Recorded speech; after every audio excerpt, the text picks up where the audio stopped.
ایرانی P T I کی شفا ہسپتال فوری منتقلی کی درخواست مسترد، میڈیکل بورڈ بنانے کا حکم، اسلام آباد ہائی کورٹ کی چیف کمشنر کو میڈیکل بورڈ تشکیل دینے کی ہدایت، ڈاکٹر عارف اور ڈاکٹر ندیم قریشی کو بھی میڈیکل بورڈ میں شامل کرنے کا حکم۔ عدالتی فیصلے میں کہا گیا معائنے کے بعد میڈیکل بورڈ جیل سے باہر ہسپتال منتقلی سے متعلق فیصلہ کرے۔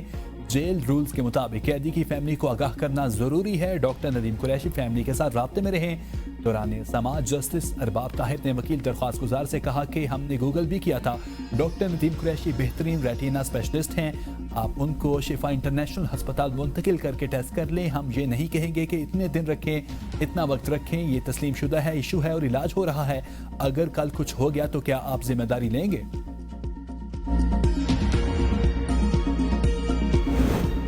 حکومت کا نہال ہاشمی کو گورنر سندھ تعینات کرنے کا فیصلہ، وزیر اعظم نے سمری منظوری کے لیے صدر آصف علی زرداری کو بھجوا دی۔ ایم کیو ایم نے حکومت سے الگ ہونے کی دھمکی دے دی۔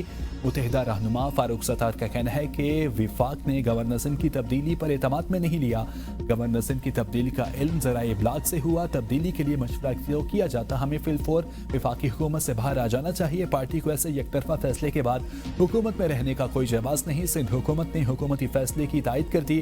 حکومتی ترجمان سعدیہ جاوید کا کہنا ہے کہ حکومت نے طے شدہ معاملات پر عمل کیا۔ وزیر اعظم شہباز شریف مختصر سرکاری دورہ پر سعودی عرب روانہ، وزیر اعظم کا سعودی ولی عہد نے دورے کی دعوت دی تھی، شہزادہ محمد بن سلمان سے ملاقات کریں گے۔ ترجمان دفتر خارجہ کا کہنا ہے کہ دورے میں دو طرفہ تعلقات سمیت اہم امور پر تبادلہ خیال ہوگا، خطے کی موجودہ صورتحال پر بات چیت ہوگی۔ ایران پر ایک ایسے وقت میں حملہ کیا گیا جب مذاکرات کی بات چیت جاری تھی، ہم خلیجی ممالک پر حملوں کی بھی مذمت کرتے ہیں، یہ حملے عالمی قوانین کی خلاف ورزی ہے، تمام ممالک کی خود مختاری کا خیال رکھا جائے، عالمی قوانین کی خلاف ورزی نہ کی جائے، تمام فریقین مذاکرات اور سفارتکاری سے کام لیں۔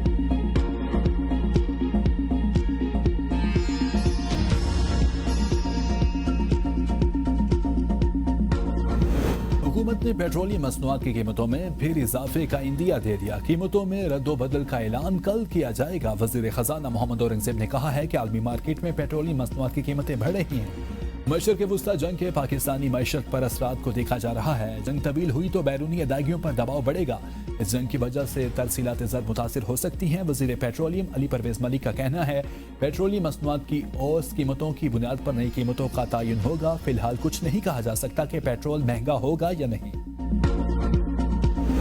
حکومتی سطح پر 23 مارچ کو سادگی سے منانے کا اعلان، نائب وزیر اعظم اسحاق ڈار کا کہنا ہے تقریب کو روایتی پرچم کشائی تک ہی محدود رکھا جائے گا، وزیر اعظم کی ہدایات کے مطابق کفایت شعری کے اقدامات کیے جائیں گے، مشرق وسطی تنازع اور معصوم جانوں کے نقصان پر اظہار یکجہتی کے باعث تقریبات نہیں ہوں گی، پاکستان پر امید ہے کہ مذاکرات اور سفارتکاری کے باعث معاملات حل ہوں گے، امن، استحکام اور خطے میں ترقی واپس لوٹ آئے گی۔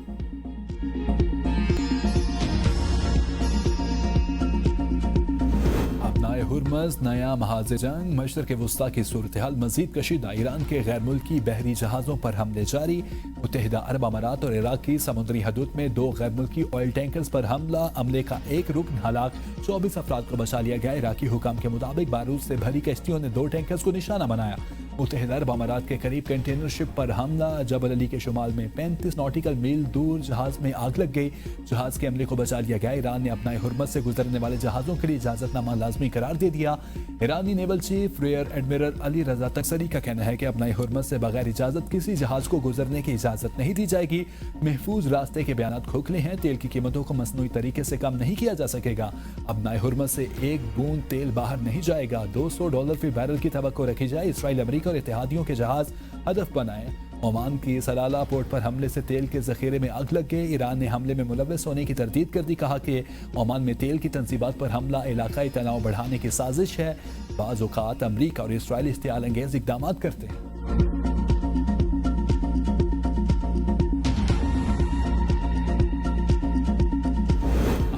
صدر ڈونلڈ ٹرمپ کا جنگ ختم کرنے کے بیان سے یوٹن، کہا ایران کے خلاف جنگ جیت چکے لیکن جلد نکلنا نہیں چاہتے، جنگ میں ہم بہت اچھی صورتحال میں ہیں، ایران کی نیوی، فضائی اور کنٹرول سسٹمز ختم ہو چکے، امریکہ فری رینج کی طرح ایران میں کارروائی کر رہا ہے، اہم یہ ہے کہ جنگ جیتنی ہے، ہم تہران یا دیگر علاقوں کے بنیادی ڈھانچے کو تباہ کر سکتے ہیں لیکن ایسا کرنے سے ملک کی دوبارہ تعمیر ناممکن ہو جائے گی، فی الحال ایسا نہیں کریں گے، تیل کی قیمتیں کم کرنے کے لیے امریکی اسٹریٹجک تیل ذخائر سے فائدہ اٹھائیں گے، IEA کے اسٹریٹجک ذخائر سے تیل جاری کرنے سے قیمتوں میں کمی آئے گی۔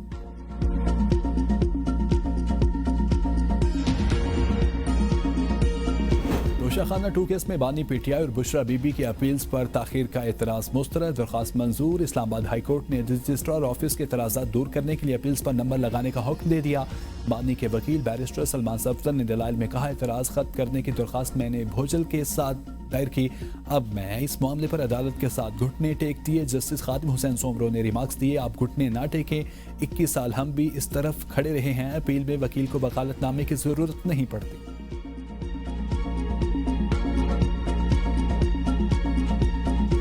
9 مئی مقدمہ، پی ٹی آئی کے ایم پی کلیم اللہ خان لاہور سے گرفتار، انہیں انسداد دہشت گردی عدالت کی جانب سے اشتہاری قرار دیا گیا تھا۔ پولیس کا کہنا ہے کہ کلیم اللہ خان کو گرفتار کرنے کے لیے لاہور سے گجرانوالہ منتقل کر دیا گیا۔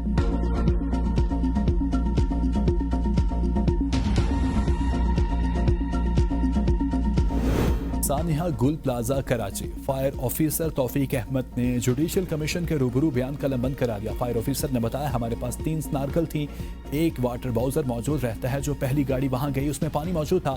فائر آفیسر نے کہا کہ ہر اسٹیشن پر چھوٹے بڑے ٹینک موجود ہوتے ہیں، ہمارے پاس کوئی وائرلیس سسٹم موجود نہیں ہے، ہماری تمام کمیونیکیشن موبائل یا لینڈ لائن نمبر سے ہوتی ہے۔ راولپنڈی میں زیر حراست ملزمان کی ٹک ٹاک، تھانہ وارث خان کے منشیات فروشوں کا تھانے میں پروٹوکول، پولیس کی غفلت پر سوالات اٹھنے لگے۔ دہشت گردی، قتل، اقدام قتل کے مقدمات کے ملزمان کی ٹک ٹاک ویڈیو وائرل ہو گئی۔ امریکہ کا چین اور بھارت سمیت 16 ممالک پر نئے ٹیرف لگانے کا عندیہ۔ ٹرمپ انتظامیہ نے بھارت کے خلاف مبینہ غیر منصفانہ تجارتی طریقوں کی تحقیقات شروع کر دی۔ رواں موسم گرما تک بھارت پر نئے درآمدی ٹیرف عائد کیے جا سکتے ہیں۔ تحقیقات ٹریڈ ایکٹ 1974 کے تحت کی جا رہی ہے، جو امریکہ کو غیر منصفانہ تجارتی پالیسیز کے خلاف جوابی اقدامات اور ٹیرف لگانے کا اختیار دیتی ہے۔ تحقیقات کے ضد میں آنے والے ممالک میں چین، یورپی یونین، بھارت، جاپان، جنوبی Korea, Mexico, Taiwan, Vietnam, Thailand, Malaysia, Cambodia, Singapore اور انڈونیشیا، بنگلہ دیش، سوئٹزرلینڈ اور ناروے شامل ہیں۔ بھارت کو ایک مرتبہ پھر سبکی کا سامنا، ایران نے جھوٹے بھارتی دعووں کو بے نقاب کر دیا۔ بھارتی میڈیا نے دعویٰ کیا تھا کہ وزیر خارجہ جے شنکر کے عباس اراغچی کو ٹیلی فونک رابطے کے بعد ایران نے بھارتی مال بردار جہازوں کو اپنائے حرمت سے گزرنے کی اجازت دے دی ہے۔ تاہم غیر ملکی میڈیا کے مطابق ایرانی حکام کی جانب سے بھارتی دعووں کی تردید کرتے ہوئے کہا گیا ہے کہ بھارت کو اس قسم کی کوئی چھوٹ نہیں دی گئی۔